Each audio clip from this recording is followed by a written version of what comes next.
ओम नमः गणपते नमः। तात जनक तनयाय सोई धनुष यज्ञ जय कारण होई। पूजन गौरी सखी ले आई करत प्रकाश फिरई फुलवाई।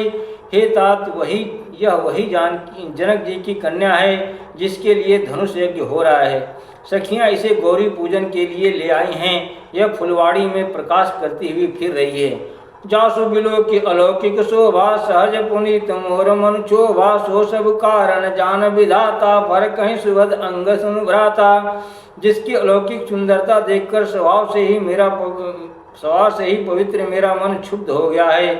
वह सब कारण अथवा उसका सब कारण तो विधाता जाने, किंतु हे भाई सुनो, मेरे मंगल लायक दाहिने अंग फड़क रहे हैं। रघुवंशी कर सहज स्वभाव मन कुपंथ पगु धरई न काऊ। मोहि अतिशय प्रतीति मन केरी जय सपने पर नारी नहेरी। रघुवंशियों का यह सहज जन्मजात स्वभाव है कि उनका मन कभी कुमार पर पैर नहीं रखता। मुझे तो अपने मन का अत्यंत ही विश्वास है, जिसने जागृत की कौन कहे स्वप्न में भी पराई स्त्री पर दृष्टि नहीं डाली। जिनके लाइन रिपुरन पीठी नहीं पावहीं परतिय मनु डीठी। मंगन लाइन जिनके नाई ते नरवर थोरे जगमाई। रण में शत्रु जिनकी पीठ नहीं देख पाते, अर्थात जो लड़ाई के मैदान से भागते नहीं। पराई स्त्रियां जिनके मन और दृष्टि को नहीं खींच पाती, और भिखारी जिनके यहाँ से ना ही नहीं पाते, खाली हाथ नहीं लौटते, ऐसे श्रेष्ठ पुरुष संसार में थोड़े हैं। करत बत कही अनुज सना मनस्य रूप लोभान। मुख सरोज मकरंद छवि करय मधुप इवपान। देवी पूज पद कमल तुम्हारे सुर नर मुनि सब हों सुखारे। देवी पूज पद कमल तुम्हारे सुर नर मुनि सब हों सुखारे। यूं श्री राम जी छोटे भाई से बातें कर रहे हैं, पर मन सीता जी के रूप में लुभाया हुआ है। उनके मुख रूपी कमल के छवि रूप मकरंद रस को भौरे की तरह पी रहा है। चितवती चकित चहु दिश सीता कहाँ गए नृप किशोर मनु चिंता। जहाँ बिलो की मृग सावक नैनी जनु तह बरसी कमल दर्शित श्रेणी। सीता जी चकित होकर चारों ओर देख रही हैं। मन इस बात की चिंता कर रहा है कि राजकुमार कहाँ चले गए। बाल मृग नैनी मृग के छौने किसी आंख वाली सीता जी जहाँ दृष्टि डालती हैं, वहाँ मानो श्वेत कमलों की कतार बरस जाती है। लता ओट तब सखिन लखाए श्यामल गौर किशोर सुहाए। देखी रूप लोचन ललचाने हर से जनु निज निधि पहचाने। तब सखियों ने लता की ओट में सुंदर श्याम और गौर कुमारों को दिखलाया। उनके रूप को देखकर नेत्र ललचा उठे। वे ऐसे प्रसन्न हुए मानो उन्होंने अपना खजाना पहचान लिया। थके नयन रघुपति छवि देखें पलकन परिहरि निमेषे। अधिक स्नेह देह भय भोरी शरद शशि जनु चितव चकोरी। श्री रघुनाथ जी की छवि देखकर नेत्र थकित हो गए।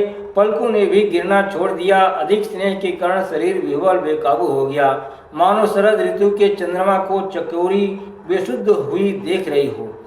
लोचन मग राम उर आनी दिन ने पलक कपाट से आनी। जब सिय सखिन प्रेम बस जानी कहीं न सकहीं कछु मनो सकुचानी। नेत्रों के रास्ते श्री राम जी को हृदय में लाकर चतुर्शिरोमणि जानकी जी ने पलकों के किवाड़ लगा दिए, अर्थात नेत्र मूंद कर उनका ध्यान करने लगी। जब सखियों ने सीता जी को प्रेम के वश जाना, तब वे मन में सकुचा गईं, कुछ कह नहीं सकती थीं। लता भवन ते प्रगट भे ते ही अवसर दो भाई। निकसे जन जुग विमल विधु जलद पटल बिलगाय। देवी पूज पद कमल तुम्हारे सुर नर मुनि सब हों सुखारे। देवी पूज पद कमल तुम्हारे सुर नर मुनि सब हों सुखारे। उसी समय दोनों भाई लता मंडप कुंज में से प्रकट हुए, मानो दो निर्मल चंद्रमा बादलों के पर्दों को हटाकर निकले हों। देवी पूज पद कमल तुम्हारे सुर नर मुनि सब हों सुखारे। देवी पूज पद कमल तुम्हारे सुर नर मुनि सब हों सुखारे। शोभा सीम सुभग दो वीरा नील पीत जल जाव शरीरा। मोर पंख सिर सोहतनी के गुच्छ बीच बिच कुसुम कली के। दोनों सुंदर भाई शोभा की सीमा हैं। उनके शरीर की आभा नीले और पीले कमल केसी है। सिर पर सुंदर मोर पंख शोभित है। उनके बीच बीच में फूलों की कलियों के गुच्छे लगे हैं। बाल तिलक श्रम बिंदु सुहाए श्रवण सुभग भूषण छवि छाए। विकट भ्रिकुटी कच घूघर वारे नव सरोज लोचन रतनारे। माथे पर तिलक और पसीने की बूंदें शोभायमान हैं, कानों में सुंदर भूषणों की छवि छाई है, टेढ़ी भौहें और घुंघराले बाल हैं, नए लाल कमल के समान रत्नारे लाल नेत्र हैं। चारु चिबुक नासिका कपोला, हास विलास लेत मन मोला, मुख छवि कहीं न जाई मोहि पाई, जो बिलो की बहु काम ल जाई। थोड़ी नाक और गाल बड़े सुंदर हैं और हंसी की शोभा मन को मोह लिए लेती है। मुंह की छवि तो मुझसे कही ही नहीं जाती, जिसे देखकर बहुत से कामदेव लजा जाते हैं। उर्मनि माल कंबुकल गीवा, काम कलव कर भुजबल सीवा, सुमन समेत बाम कर दोना, सांवर कुंवर सखी सुटिलोना। वक्ष स्थल पर मणियों की माला है, शंख के सदृश सुंदर गला है। कामदेव के हाथी के बच्चे की सूंड के समान उतार चढ़ाव वाली एवं कोमल भुजाएं हैं, जो बल की सीमा है। जिसके बाएं हाथ में फूलों सहित दोना है, हे सखी वह सांवला कुंवर तो बहुत ही सुलोना है। के हरि कटिपट पीत धरा, सुषमाशील निधान, देखी भानुकुल भूषण ही, बिसरा सखिन अपान।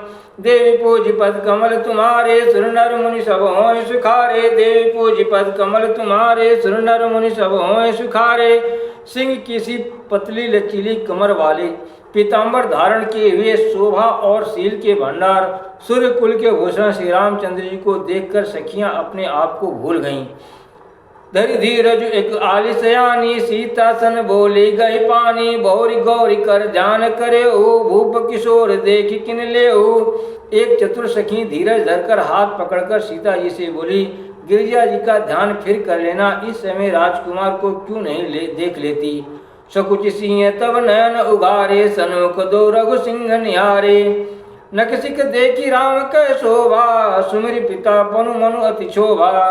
तब सीता जी ने चौंकाकर नेत्र खोले और रघुकुल के दोनों सिंहों को अपने सामने खड़े देखा। नख से शिखा तक श्री राम जी की शोभा देखकर और फिर पिता का प्रण याद करके उनका मन बहुत क्षुब्ध हो गया। परवश सखिन लखी जब सीता, भयो गहरुक सब कहें सभीता। पुनि आउ बेरिया काली, अस कही मन बिहसी एक आली। जब सखियों ने सीता जी को परवश प्रेम के वश देखा, तब सब भयभीत होकर कहने लगी, बड़ी देर हो गई, अब चलना चाहिए, कल इसी समय फिर आएंगी। ऐसा कहकर एक सखी मन में हंसी। गूढ़ गिरा सुनिशिय सकुचानी, भयो विलम्ब मातु भय मानी। धरि बड़ धीर राम उर आने, फिर अपन पहु पितु बस जाने। सखी की यह रहस्य भरी वाणी सुनकर सीता जी सकुचा गईं। देर हो गई जान उन्हें माता का भय लगा। बहुत धीरज धरकर वे श्री रामचंद्र जी को हृदय में ले आईं। उनका ध्यान करते हुए अपने को पिता के अधीन जानकर लौट चलीं। देखन मिस मृग विहग तरु, फिरई बहोरी बहोरी। निरखी निरखी रघुवीर छवि, बाढ़ई प्रीति न थोरी। देवी पूज पद कमल तुम्हारे, सुर नर मुनि सब होय सुखारे। देवी पूज पद कमल तुम्हारे, सुर नर मुनि सब होय सुखारे। मृग पक्षी और वृक्षों को देखने के बहाने सीता जी बार बार घूम जाती हैं और श्री राम जी की छवि देख देखकर उनका प्रेम कम नहीं बढ़ रहा है, अर्थात बहुत ही बढ़ता जाता है। देवी पूज पद कमल तुम्हारे, सुर नर मुनि सब होय सुखारे। देवी पूज पद कमल तुम्हारे, सुर नर मुनि सब होय सुखारे। ओम नमः शिवाय।